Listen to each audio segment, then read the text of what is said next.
Hello students, welcome back to this channel. आज इस video lecture में हम बात करने वाले हैं पोर्टफोलियो मैनेजमेंट के चैप्टर नंबर 5 की, जिसका नाम है शापे सिंगल इंडेक्स मॉडल। बच्चों, हमने बहुत सारे मॉडल्स पढ़े हैं अभी। मार्कोविट्स मॉडल क्या होता है, कैपिटल एसेट प्राइसिंग मॉडल क्या होता है, तो ये सारी चीज़ें हम कंप्लीट कर चुके हैं। तो अब हम पढ़ते हैं कि ये शापे मॉडल क्या है। विलियम शापे ने ये मॉडल दिया था, मॉडल दिया था। देखो, मार्कोविट्स मॉडल में हमने क्या देखा था कि मार्कोविट्स मॉडल हमें बताता है कि सिक्योरिटीज में आपस में नेगेटिव कोरिलेशन होना चाहिए, डाइवर्सिफिकेशन होना चाहिए। बट शापे के अकॉर्डिंग जो मार्कोविट्स मॉडल था वो बहुत ज्यादा हमारा कॉम्प्लिकेटेड था। उसमें सिक्योरिटीज के बीच में रिलेशनशिप की बात की गई थी, बट एक्चुअली में शापे के अकॉर्डिंग सिक्योरिटीज के बीच में रिलेशनशिप नहीं होती है। तो उनका ये ओपिनियन था कि जो विलियम शापे हैं, उन्होंने ये बताया कि जो हमारी सिक्योरिटीज हैं वो मार्केट पोर्टफोलियो और मार्केट इंडेक्स से क्या होती है, लिंक्ड होती है। शापे ने हमें ये बताया कि जो हमारा रिटर्न होता है सिक्योरिटी का, वो एक मार्केट इंडेक्स के ऊपर बेस्ड होता है, ना कि किसी सिक्योरिटी के रिलेशन की वजह से। देखो, तो अभी थोड़ा बहुत हमें समझ में आ गया कि शापे ने जो है एक बहुत सिंप्लीफाइड मॉडल दिया था पोर्टफोलियो को एनालाइज करने के लिए। शापे ने बोला कि जो हमारी सिक्योरिटीज है उनका आपस में कोई रिलेशन नहीं है, बट लेकिन वो एक मार्केट इंडेक्स से रिलेटेड होती है।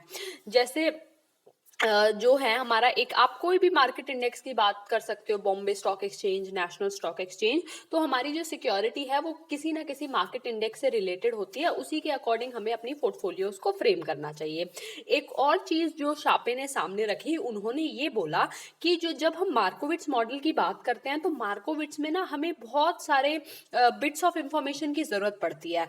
तो जैसे फॉर एग्जाम्पल, अगर हमें जो है 100 सिक्योरिटीज की पोर्टफोलियो बनानी है, तो हमें मार्कोविट्स मॉडल के अकॉर्डिंग 4950 बिट्स ऑफ इंफॉर्मेशन की जरूरत पड़ेगी। अब ये कैसे निकाला गया, इसका एक फॉर्मूला होता है n² - n डिवाइडेड बाय 2। तो कहने का मतलब ये है कि जो शापे ने हमें एक ऐसा मॉडल दिया जिससे हमें कम इंफॉर्मेशन से हम एक अच्छी पोर्टफोलियो बना सकते हैं। जैसे मैं आपको एग्जांपल से बताती हूँ, यहाँ पे नेक्स्ट पेज पे लिखा हुआ है, how many inputs are needed for a portfolio analysis involving 50 securities in the Sharpe and Markowitz model.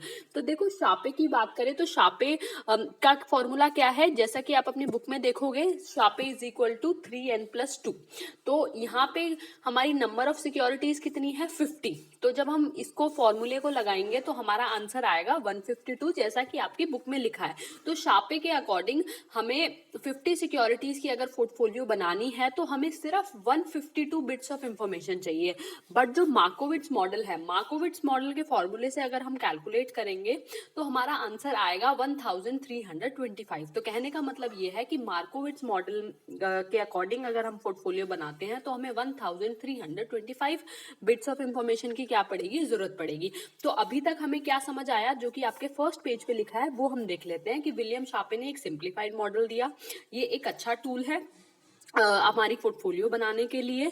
इससे काम हमारा बहुत ज्यादा सिंप्लीफाइड हो जाता है, डाटा बहुत ज्यादा रिड्यूस हो जाता है, बिट्स ऑफ इंफॉर्मेशन कम चाहिए होती है। इसमें हमें मार्केट इंडेक्स का और सिक्योरिटी का रिलेशन पता लगा है। तो यही सब चीजें आपके फर्स्ट पेज पे लिखी हुई हैं। फिर हमने ये सेकंड पेज का ये फॉर्मूला मैंने आपको बता दिया है। अब हम नेक्स्ट हेडिंग देखते हैं, सिंगल इंडेक्स मॉडल। शापे ने पहले एक सिंगल इंडेक्स मॉडल बनाया। वो एक अजम्पशन के ऊपर बेस था कि जो स्टॉक है वो वेरी करते हैं एक साथ, क्योंकि वो एक कॉमन इंडेक्स से कनेक्टेड होते हैं, वो एक कॉमन मूवमेंट से कनेक्टेड होते हैं। तो जैसे ही मान लो हमारा सेंसेक्स ऊपर जाएगा तो स्टॉक का प्राइस भी ऊपर जाएगा, सेंसेक्स नीचे जाएगा तो स्टॉक का प्राइस भी नीचे जाएगा। तो कहने का मतलब ये है कि बहुत सारे फैक्टर्स ऐसे हैं जो मार्केट इंडेक्स को इन्फ्लुएंस करते हैं, और फिर वो वही फैक्टर्स स्टॉक प्राइसेस को भी इन्फ्लुएंस करते हैं। तो हम ये देख सकते हैं कि स्टॉक प्राइसेस कहीं ना कहीं मार्केट इंडेक्स से क्या होते हैं, रिलेटेड होते हैं, कनेक्टेड होते हैं, क्योंकि मार्केट इंडेक्स की वजह से स्टॉक्स में मूवमेंट आती है, चाहे वो ऊपर आए चाहे वो नीचे आए। अब इन्होंने, शापे ने एक हमें इक्वेशन भी दी जिनमें उन्होंने बताया कि जो, जैसे देखो यहाँ लिखी भी हुई है equation, RI is equal to alpha sine है, बीटा साइन है, उसके बाद हमारा लेवल ऑफ मार्केट है और एरर है। देखो बच्चों ये क्या है इक्वेशन मैं आपको समझाती हूँ। यहाँ पे जो अल्फा कंपोनेंट आपको दिया हुआ है वो अनसिस्टमैटिक रिस्क को दिखाता है, और जो बीटा कंपोनेंट आपको दिया हुआ है वो सिस्टमैटिक रिस्क को रिप्रेजेंट करता है, और जो यहाँ पे गामा टाइप में यहाँ बनाया हुआ है वो एरर को रिप्रेजेंट करता है। तो इसके उन्होंने ये बोला जो हमारी सिक्योरिटी का रिटर्न है वो सिस्टमैटिक रिस्क और अनसिस्टमैटिक रिस्क, मतलब अल्फा कोफिशिएंट, बीटा कोफिशिएंट और मार्केट के लेवल को देख के जब हम टोटल करते हैं तब जाके हमारा जो है रिटर्न निकल के आता है। तो इस इक्वेशन के अकॉर्डिंग हम अपने रिटर्न ऑफ स्टॉक को दो कंपोनेंट्स में बांट सकते हैं। सबसे पहला है return due to market and return independent of market. बच्चों देखो कहीं ना कहीं आपका एक कंपोनेंट है या आप कह सकते हो एक कोफिशिएंट है वो मार्केट के ऊपर डिपेंड है, और एक कोफिशिएंट मार्केट से बिल्कुल ही इंडिपेंडेंट है, क्योंकि एक सिस्टमैटिक है एक अनसिस्टमैटिक है। सिस्टमैटिक क्या है? जो आपके कंट्रोल में नहीं है, जो कुछ भी जो है अगर आप उसको एलिमिनेट नहीं कर सकते, अवॉइड नहीं कर सकते। तो कहने का मतलब ये है कि शापे ने एक हमें सिंगल इंडेक्स मॉडल दिया जिन्होंने हमें बताया कि एक जो हमारा स्टॉक है वो कॉमन मूवमेंट की वजह से ऊपर नीचे जाता है। फिर उन्होंने एक इक्वेशन भी हमें दी, alpha plus beta plus level of market plus हमारा एरर। तो इस इक्वेशन के अकॉर्डिंग हमारी जो मार्केट है वो दो कंपोनेंट्स में डिवाइडेड है, एक जो रिटर्न ड्यू टू मार्केट आता है और एक रिटर्न इंडिपेंडेंट ऑफ मार्केट आता है। अगर आपको यहाँ तक समझ में आ गया तो हम आगे देखते हैं। बच्चों इसमें एक कंपोनेंट हमें दिया हुआ है बीटा। अब बीटा का क्या मतलब है बच्चों? बीटा आपने पहले भी कई बार पढ़ा होगा। बीटा जनरली सिस्टमैटिक रिस्क को रिप्रेजेंट करता है। अब ये तीन पार्ट्स में क्लासिफाई हम इसको कर सकते हैं। सबसे पहला है डिफेंसिव स्टॉक, फिर उसके बाद हमारा है न्यूट्रल स्टॉक, फिर है हमारा एग्रेसिव स्टॉक। डिफेंसिव स्टॉक हमारा क्या है? डिफेंसिव स्टॉक है जिसकी बीटा वैल्यू लेस देन 1 है। बच्चों इसको समझो। देखो अगर आपकी मार्केट की मूवमेंट जो है, मार्केट मूव करती है, मार्केट का इंडेक्स मूव करता है, तो आपका स्टॉक प्राइसेस के ऊपर क्या आता है? अफेक्ट आता है। ऐसे स्टॉक्स जिन पर, ध्यान से सुनो, ऐसे स्टॉक्स जिन पर मार्केट की मूवमेंट का थोड़ा स्लो रेट पे असर हो उसको हम क्या बोलेंगे? Defensive stock. की ऐसा समझो कि मार्केट में 1% चेंज आ रहा है तो इस स्टॉक के अंदर 1% से कम चेंज आ रहा है। मान लो अगर हमारी बीटा वैल्यू डिफेंसिव स्टॉक की है 0.25, तो इसका क्या मतलब होगा कि मार्केट में अगर 1% चेंज आएगा तो बीटा स्टॉक्स में सिर्फ 0.25% का चेंज आएगा। तो कहने का मतलब ये है कि ये इनकी बीटा वैल्यू लेस देन 1 होती है और ये थोड़े से स्लो पेस पे चलते हैं, थोड़े से धीरे चलते हैं। तो ये हमारे हो गए डिफेंसिव स्टॉक्स। नेक्स्ट है हमारे न्यूट्रल स्टॉक्स। न्यूट्रल स्टॉक्स कौन से होते हैं बच्चों? जिनकी beta value is equal to 1, मतलब मार्केट की मूवमेंट के हिसाब से वो चलते हैं। एग्रेसिव स्टॉक क्या होते हैं? एग्रेसिव स्टॉक होते हैं जिनकी बीटा वैल्यू मोर देन 1 होती है, वो मार्केट से आगे चलते हैं, ऐसा आप कह सकते हो, मार्केट से फास्टर पेस पर चलते हैं। जैसे मार्केट में सिर्फ 1% चेंज आया और इनमें जो है 1.75% या 1.85% चेंज आ गया, तो क्या है? डिफेंसिव थोड़ा स्लो, न्यूट्रल इक्वल, एग्रेसिव थोड़ा ज्यादा। नेक्स्ट पेज पर देखते हैं हम क्या लिखा है बच्चों। नेक्स्ट पेज पर, अच्छा ये इन्होंने फर्स्ट लाइन में तो यही सब चीज लिखी है कि अगर हमारा एग्रेसिव स्टॉक में 1.5% चेंज आ रहा है तो इसका मतलब है कि अगर बीटा 1% है तो ये स्टॉक 1.5% ज्यादा आगे चलेगा। तो आगे हम देखते हैं, तो आगे सिर्फ यही लिखा हुआ है। ये एक सिंप्लीफिकेशन मॉडल है। मॉडर्न पोर्टफोलियो थ्योरी जो हेनरी मार्कोविट्स ने दी थी उससे कहीं ज्यादा ये सिंपल मॉडल है। इसमें हमारा जो है एक, हम सिस्टमैटिक फैक्टर्स जैसा कि मैंने आपको बताया था और नॉन सिस्टमैटिक फैक्टर्स में अपने इंडेक्स को डिवाइड कर देते हैं। यहाँ पे जैसे कि आप बुक में देख सकते हो लिखा भी हुआ है कि return and risk on account of market wide factors. अभी मैंने एक पेज पहले आपको बताया था कि इन शापे ने एक इक्वेशन दी थी जिसमें उन्होंने अल्फा बीटा एरर को प्लस किया था। तो जो हमारा अल्फा कंपोनेंट था वो नॉन सिस्टमैटिक रिस्क को रिप्रेजेंट करता था। नॉन सिस्टमैटिक रिस्क कौन सा होता है? जो हमारा कंट्रोल में होता है, जो कंपनी से रिलेटेड होता है। तो देखो यही सेम चीज नेक्स्ट पेज पे लिखी हुई है कि एक कौन से फैक्टर्स हैं, नॉन सिस्टमैटिक रिस्क वाले फैक्टर्स हैं जो return and risk on account of company wide factors भी कह सकते हो उनको। एक हमारे सिस्टमैटिक फैक्टर्स है जो हमारे मार्केट वाइड फैक्टर्स है। तो कहने का मतलब ये है कि ये वही सेम चीज लिखी हुई है। अब आगे देखते हैं आगे क्या लिखा हुआ है। This model also advocate that an individual security is desirable only when it return are in excess of return risk free return. कहने का क्या मतलब है कि ये जो भी हमारी इंडिविजुअल सिक्योरिटी है इस पोर्टफोलियो के अंदर, वो तभी डिजायरेबल है, उसको तभी लेना चाहिए अगर उसका रिटर्न जो रिस्क फ्री सिक्योरिटी है, रिस्क फ्री सिक्योरिटी मतलब जैसे बॉन्ड हो गया, ये आपके जिन पे बिल्कुल भी जो है आपको रिस्क लेने की जरूरत नहीं पड़ती, गवर्नमेंट सिक्योरिटीज हो गई जैसे। तो अगर आपको रिस्क फ्री सिक्योरिटीज जैसे बॉन्ड्स वगैरह से अगर आपको ज्यादा रिटर्न मिले तभी आपको किसी सिक्योरिटी में इन्वेस्ट करना चाहिए, वरना नहीं करना चाहिए। तो और दूसरी बात इन्होंने बोली कि अगर आप मार्केट पोर्टफोलियो नहीं बना रहे हो या फिर मार्केट पोर्टफोलियो के अकॉर्डिंग आप नहीं रन कर रहे हो, तो आप एक इंडेक्स के अकॉर्डिंग अपनी स्टॉक्स की मूवमेंट को कनेक्ट करो। ये आपको हेल्प करेगी पोर्टफोलियो क्रिएट करने में। तो अभी हम देखते हैं हमने सिंगल इंडेक्स मॉडल के अंदर क्या क्या पढ़ा। हमने ये देखा कि शापे ने सिंगल इंडेक्स मॉडल दिया था, ये इस असम्पशन के ऊपर बेस्ड है कि स्टॉक जो है कॉमन मूवमेंट की वजह से वेरी करते हैं। अगर कोई स्टॉक जो है सेंसेक्स का प्राइस ऊपर गया तो स्टॉक का प्राइस भी ऊपर जाएगा, अगर सेंसेक्स का प्राइस नीचे गया तो स्टॉक का प्राइस भी क्या जाएगा, नीचे जाएगा। इसमें इन्होंने एक इक्वेशन दी थी जिसमें अल्फा बीटा प्लस एरर और लेवल ऑफ मार्केट और एरर को प्लस कर दिया। अल्फा हमारा क्या था, नॉन सिस्टमैटिक कंपोनेंट, बीटा हमारा क्या था, सिस्टमैटिक कंपोनेंट। ठीक है बच्चों, अब ये जो सिस्टमैटिक कंपोनेंट थे वो हमारे क्या थे, market wide factors. Non systematic component थे वो क्या थे, कंपनी वाइड फैक्टर्स। और हमें एक सिक्योरिटी को तभी परचेज करना चाहिए जब हमें उससे रिस्क फ्री सिक्योरिटी से ज्यादा रिटर्न मिल रहा है। तो ये सब चीजें हमने सिंगल इंडेक्स मॉडल के अंदर पढ़ी थी। एक बार आप इसको रीड करना, अगर आपको कोई भी प्रॉब्लम हो तो यू कैन आस्क मी। अब आगे हम देखते हैं original version of William Sharpe single index model. इसका समझते हैं कि ये क्या लिखा हुआ है आगे। देखो, जो उन्होंने शुरू में काम किया था या इनिशियल इस मॉडल पे काम किया था, उन्होंने हमें एक बात बोली थी कि जो हमारी सिक्योरिटी है, इंडिविजुअल सिक्योरिटी है, वो दो कंपोनेंट्स के ऊपर बेस्ड है। एक तो है सिस्टमैटिक कंपोनेंट, एक है नॉन सिस्टमैटिक कंपोनेंट। शापे ने हमें ये बोला कि उनका ओपिनियन ये था कि हर एक सिक्योरिटी जो है मार्केट पोर्टफोलियो से रिलेटेड होती है। अगर आपका मार्केट पोर्टफोलियो से एसोसिएशन नहीं है तो आप कोई भी जो है इंडेक्स से कनेक्ट कर सकते हो। मे बी आप सेंसेक्स को देख सकते हो, निफ्टी को देख सकते हो, तो कोई भी आप एक अप्रोप्रिएट मार्केट इंडेक्स को चूज कर सकते हो।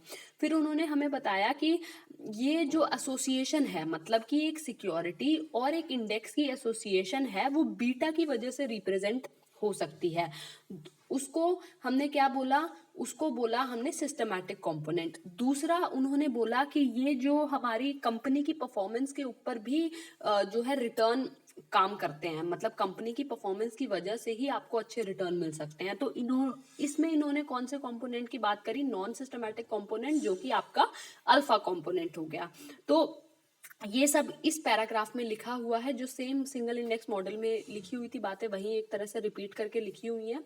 आगे हम देखते हैं, आगे इन्होंने बोला कि अल्फा कंपोनेंट मतलब क्या होता है, कि अल्फा कंपोनेंट मतलब हो गया आपका अनसिस्टमैटिक फैक्टर्स, मतलब कि आपको इतना, एक तरह से आप ये भी बोल सकते हो इसको कि आपको मिनिमम रिटर्न किसी सिक्योरिटी से मिलेगा ही मिलेगा, आपका मार्केट इंडेक्स अगर जीरो भी है। तो देखो आगे इन्होंने डिटेल में समझाया हुआ है। सबसे पहले है मार्केट पोर्टफोलियो। मार्केट पोर्टफोलियो क्या होती है, मार्केट पोर्टफोलियो होती है एक ऐसी पोर्टफोलियो मतलब क्या, कॉम्बिनेशन ऑफ सिक्योरिटीज, मतलब एक ऐसा कॉम्बिनेशन ऑफ सिक्योरिटीज आपने बनाया है, एक ऐसी पोर्टफोलियो जिसमें जितनी भी आपकी सिक्योरिटीज हैं वो सेम प्रपोर्शन में है जैसा कि वो मार्केट में है। मतलब जैसी मार्केट की मूवमेंट है उस अकॉर्डिंग, बिल्कुल उसी प्रपोर्शन में अगर आप कोई पोर्टफोलियो बना रहे हो, उसको हम क्या बोलेंगे, मार्केट पोर्टफोलियो। यही आपकी बुक में लिखा हुआ है कि it is a portion in which all the securities of the market find the exactly the same proportion, मतलब कि जो उनकी रिप्रेजेंटेशन है ओवरऑल मार्केट में उतना ही वो पोर्टफोलियो में भी रिप्रेजेंट करते हैं। अब आगे मतलब बिल्कुल मार्केट की रेप्लिकेशन, जैसा मार्केट में आपकी उसका सीन चल रहा है, मार्केट में सिक्योरिटीज का सीन चल रहा है, जो सिक्योरिटीज ऊपर जा रही है उनको आप अपनी पोर्टफोलियो में ले रहे हो, जो नीचे जा रही है उनको आप सेल आउट कर रहे हो, उनको नहीं ले रहे, मतलब मार्केट के अकॉर्डिंग आप अपनी पोर्टफोलियो बना रहे हो, एग्जैक्टली उसको हम बोलेंगे मार्केट पोर्टफोलियो।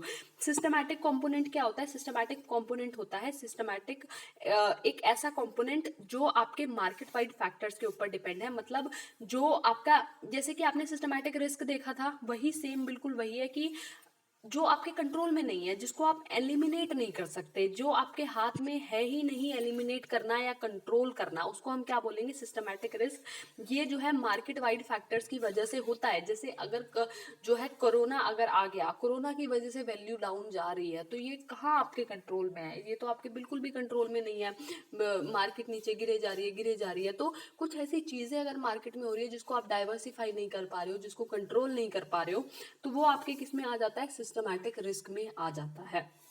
तो यही आपका सिस्टमैटिक रिस्क में लिखा हुआ है। नेक्स्ट हमारा है नॉन सिस्टमैटिक रिस्क। बच्चों नॉन सिस्टमैटिक रिस्क होता है वो कंपोनेंट जो कंपनी के स्पेसिफिक होता है, कंपनी से रिलेटेड होता है। जैसे कंपनी ने अच्छा परफॉर्म नहीं किया या कंपनी ने बहुत अच्छा परफॉर्म कर दिया जिससे आपको रिटर्न अच्छे मिले, तो ये हो गया आपका नॉन सिस्टमैटिक कंपोनेंट जो में जिसको आप एलिमिनेट कर सकते हो। फिर है आपका residual error return. Residual error return मतलब क्या होता है कि कभी कभी आपके कुछ रिटर्न ऐसे आ जाते हैं जो कंपनी की एक्स्ट्रा ऑर्डिनरी परफॉर्मेंस की वजह से आ जाते हैं। मे बी वो पॉजिटिव हो, मे बी वो नेगेटिव हो। जैसे फॉर एग्जांपल पॉजिटिव कैसे होगा, मतलब रेजिडुअल एरर रिटर्न कौन से हो गए? ऐसे रिटर्न जो कंपनी की एक्स्ट्रा ऑर्डिनरी इवेंट या एक्स्ट्रा ऑर्डिनरी परफॉर्मेंस की वजह से आते हैं।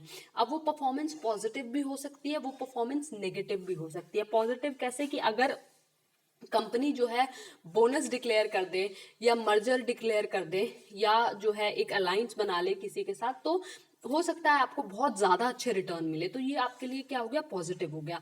नेगेटिव क्या हो सकता है कि अचानक से कंपनी के प्रॉफिट गिरने लग जाए, रिस्ट्रिक्शंस लगाने लग जाए, कंपनी जो है मार्केट के शेयर जो है अचानक से उसके सेल होने लग जाए, कंपनी की वैल्यू डाउन जाने लग जाए। तो कहने का मतलब ये है कि जब आपको एक्स्ट्रा ऑर्डिनरी चीज की वजह से पॉजिटिव या नेगेटिव आउटकम झेलना पड़ रहा है, उसको हम बोलेंगे रेजिडुअल एरर रिटर्न। तो ये चार कंपोनेंट आपको अच्छे से समझ में आ गए होंगे आई होप। इसमें मैं आपको दोबारा बता देती हूँ, original version of William Sharpe index model में हमने क्या देखा कि जो शापे है उन्होंने ये बोला कि सिक्योरिटी के रिटर्न दो कंपोनेंट के ऊपर बेस्ड है, एक है सिस्टमैटिक, एक है नॉन सिस्टमैटिक। सिस्टमैटिक क्या? बीटा। नॉन सिस्टमैटिक क्या? अल्फा। हमारा जो मार्केट इंडेक्स है हमें उसके अकॉर्डिंग ही कॉमन मूवमेंट करनी चाहिए। अब ये हमारा जो मॉडल है वो चार पार्ट्स, सॉरी इस मॉडल में हमें चार चीज़ों को समझना जरूरी है: market portfolio, systematic, non systematic, residual error return. तो ये तो मैंने अच्छे से बता दिए थे। अब बच्चों हम आगे देखते हैं। आगे यहाँ हमें दे रखा है calculation of return and risk of portfolio under Sharpe model. देखो वही यहाँ पे रिटर्न हम कैसे कैलकुलेट कर सकते हैं, किस इक्वेशन की हेल्प से कैलकुलेट कर सकते हैं, वो हमें यहाँ पे गिवन है। सबसे पहले अगर आप देखोगे तो यहाँ पे लिखा हुआ है RI माइनस RF। इसका क्या मतलब है कि excess return, mean excess return जो आपको किसी सिक्योरिटी की वजह से मिलते हैं। तो देखो अगर ये उसी तरह की आपकी इक्वेशन है सेम, यहाँ पे सबसे पहले अल्फा को प्लस किया हुआ है, दूसरा यहाँ पे बीटा कोफिशिएंट को प्लस किया हुआ है, बीच में यहाँ पे RM माइनस RF लिखा हुआ है, प्लस रेजिडुअल एरर। तो अगर आपको पुरानी इक्वेशन याद हो तो उसमें भी हम कुछ ऐसा ही करते थे।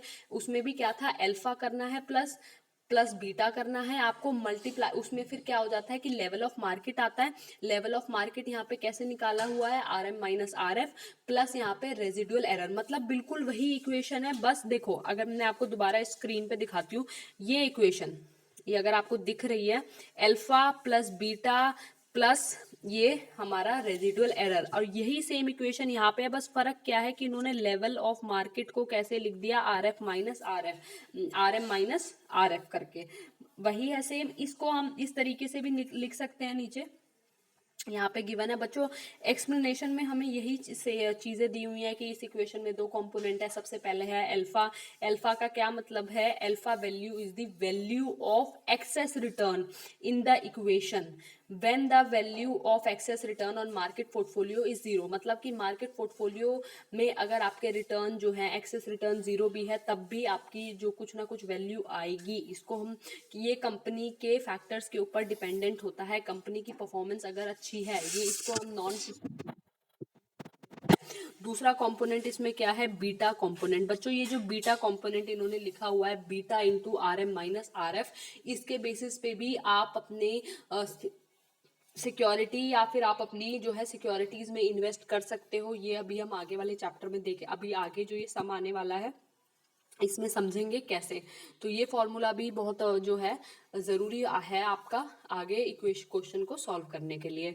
अब आगे देखो, ये तो था हमारा नेक्स्ट पेज पे था कि हम रिस्क रिटर्न को कैसे कैलकुलेट करते हैं। अगर हमें स्पेसिफिकली रिस्क की बात करनी हो या स्पेसिफिकली रिटर्न की बात करनी हो तो उसके भी दो अलग अलग फॉर्मूले दिए हुए हैं। बच्चों आप इनको एज इट इज़ लर्न कर लेना, इसमें कुछ इसमें ज़्यादा मतलब देख लेना, एक बार ओवरव्यू ले लेना, इनको ऊपर ऊपर से लर्न कर लेना, और अगर कोई प्रॉब्लम हो तो यू कैन आस्क मी। अब बच्चों देखो, वेरिएंस कैलकुलेट करने का भी अलग फॉर्मूला इन्होंने दे रखा है। अब यहाँ पे हमें एक क्वेश्चन भी सॉल्व करके दिखा रखा है, एक इलस्ट्रेशन भी, जिसमें हमें सिक्योरिटीज गिवन है ABCDEF, उसके एक्सपेक्टेड रिटर्न गिवन है, उसकी बीटा वैल्यू गिवन है, उसका अनसिस्टमैटिक रिटर्न रिस्क गिवन है। हमें हमें बोला गया है कि रिस्क फ्री रेट हमारा 8% है, रिटर्न जो है हमारा मार्केट पोर्टफोलियो पे वो 12% है। अब हमें इसमें क्या करना है बच्चों, हमें इसमें एक पोर्टफोलियो बनानी है। तो इसमें हम क्या करेंगे, अपना RI में से हम RF माइनस करेंगे तो हमारे पास वैल्यूज आ जाएंगी 24, 22, 17, 14, 12, 06। उसके बाद जो मैंने आपको इक्वेशन बताई थी, ये यहाँ पे क्लियर नहीं आ रही है, आप पेज नंबर 54 पे देखोगे। पेज नंबर 54 पे जो थर्ड लाइन है beta into RM minus RF, वही किया हुआ है यहाँ पे, और फिर इनकी रैंक दे दी कि ये जो है 4.11 इस पूरे में फोर्थ नंबर पे है। या देखो सबसे ज़्यादा रिटर्न किस में है, इसमें सबसे ज़्यादा रिटर्न है 15.71, तो 15.71 की फर्स्ट रैंक आ गई, फिर उसके बाद है 15.45 उसकी सेकंड रैंक आ गई, फिर है 14.74 उसकी थर्ड रैंक आ गई। तो कहने का मतलब है कि इन्होंने सिर्फ क्या किया, बीटा कंपोनेंट का यूज़ करके रिटर्न को कैलकुलेट करके उनको रैंक प्रोवाइड कर दी है। अगर हम देखो यहाँ पे आप इस तरीके से भी कर सकते हो इसको, या फिर देखो इन्होंने अगला जो हमें तरीका बताया हुआ है नेक्स्ट पेज पे, इसमें भी इस तरीके से भी आप कर सकते हो। और यहाँ पे हमें cut off point each security का कैलकुलेट करने का भी अलग से फॉर्मूला दिया हुआ है। तो आप इसका बस एक ओवरव्यू ले लेना, इसमें कोई ज़्यादा कोई न्यूमेरिकल क्वेश्चन आज तक नहीं आया है, बट अगर आप प्रीवियस ईयर ज़रूर देख के जाना और इस क्वेश्चन को ज़रूर एक बार देख लेना ऊपर ऊपर से, अगर आप सेकेंड यूनिट में ये चैप्टर पढ़ना चाहते हो। अगर आप, क्योंकि देखो बच्चों सेकेंड यूनिट में आपके दो ही क्वेश्चन आएंगे, एक तो शापे पे आएगा, एक CAPM पर आएगा। अगर CAPM पर आता है तो आप इसको इतना ध्यान देने की ज़रूरत नहीं है, अगर आप CAPM वाला चैप्टर अच्छे से प्रिपेयर करने वाले हो। अगर यही करने वाले हो तो फिर इसका न्यूमेरिकल देख के जाना अच्छे से। तो अब हम देखते हैं आगे। आगे हमें बताया हुआ है शापे ऑप्टिमल पोर्टफोलियो। देखो अब शापे वही सेम चीज की, मतलब ये शापे जो है मॉडल में और क्या चीजें बताते हैं वही चीज यहाँ पे लिखी हुई है कि इस मॉडल में हर एक जो इंडिविजुअल सिक्योरिटी है उसको पॉजिटिव एक्सेस रिटर्न अगर वो जनरेट करेगी, मतलब अब पॉजिटिव एक्सेस रिटर्न का मतलब क्या है बच्चों, पॉजिटिव एक्सेस रिटर्न का ये मतलब है कि वो रिस्क फ्री सिक्योरिटी से अगर ज्यादा रिटर्न क्रिएट करेगी तभी उसमें इन्वेस्ट करना जायज़ होगा, वरना आप इन्वेस्ट मत करो। दूसरा इन्होंने हमें ये RF minus RI minus RF oblique करके बीटा करके हमें बता रखा है कि इस तरीके से आप अपना रैंक दे सकते हो हाईएस्ट टू लोएस्ट, उसके अकॉर्डिंग आप अपनी पोर्टफोलियो बना सकते हो। RF हमारा क्या है कि जो भी हमें रिटर्न आता है रिस्क फ्री एसेट से, तो यहाँ पे हम RF में से अगर RI माइनस करके उसको बीटा वैल्यू से डिवाइड कर देंगे तो हमारा कुछ नंबर्स आएंगे, उस नंबर को हम हाई टू लोअर रैंक देके, जैसे अभी हमने पिछले क्वेश्चन में देखा था, अपनी सिक्योरिटीज को अरेंज कर सकते हैं। फिर उसके बाद उनका कट ऑफ पॉइंट निकाल के हम देख सकते हैं कि हमें कौन सी सिक्योरिटी में इन्वेस्ट करना है। अब देखो वही जो स्टेप्स हैं, इनको जो क्वेश्चन में स्टेप्स जैसे क्वेश्चन सॉल्व किया था वही स्टेप्स लिख रखे हैं यहाँ पे। सबसे पहले तो आपको beta ratio excess return calculate करना है, बीटा रेशो के अकॉर्डिंग, जैसे यहाँ पे हमने किया था एक्सेस रिटर्न यहाँ पे इसमें कैसे किया था, are I minus R F divided by beta value. तो ऐसे हम क्या निकालते हैं, एक्सेस रिटर्न निकालते हैं। फिर आपको क्या देनी है, फिर आपको रैंक देनी है हाईएस्ट टू लोएस्ट। तो इनको रैंक देनी है कि जो नंबर आगे काउंट करो। उसके बाद आपको क्या करना है, उसके बाद आपको देखना है कि कौन सी पोर्टफोलियो का जो रिटर्न है वो ओवरऑल कट ऑफ पॉइंट से ज़्यादा है।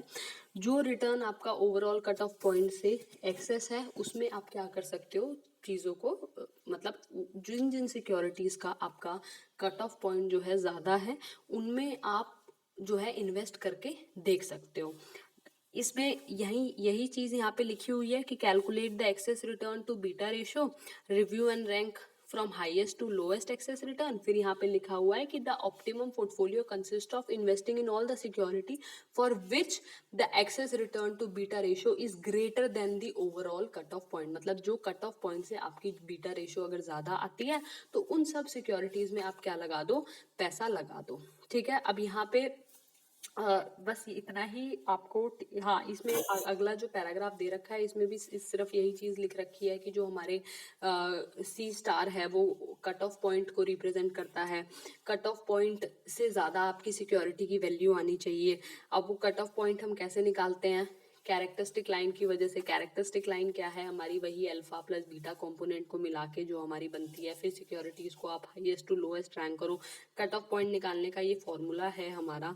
तो ये हमारे यहाँ ऐसे ये गिवन है। अब इसका कंक्लूजन क्या है कि शापे का जो मॉडल है बहुत ज़्यादा कन्वीनियंट है मार्कोविट्स मॉडल से। हमें इसमें ज़्यादा कैलकुलेशन करने की ज़रूरत नहीं पड़ती किसी और मॉडल के कंपैरिजन में। मार्केट रिलेशन से हम जो है मार्केट इंडेक्स से। अब बच्चों आपको ये लगेगा कि यार मैं ये सारी चीज़ों को बार बार क्यों रिपीट कर रही हूँ, मैं जैसा आपकी बुक में लिखा हुआ है उसी अकॉर्डिंग मैं आपको कंसेप्ट समझा रही हूँ। तो जो चीज़ें आपकी बुक में लिखी हुई हैं इंग्लिश में, मैं वही चीज़ें आपको बार बार हिंदी में करके समझा रही हूँ।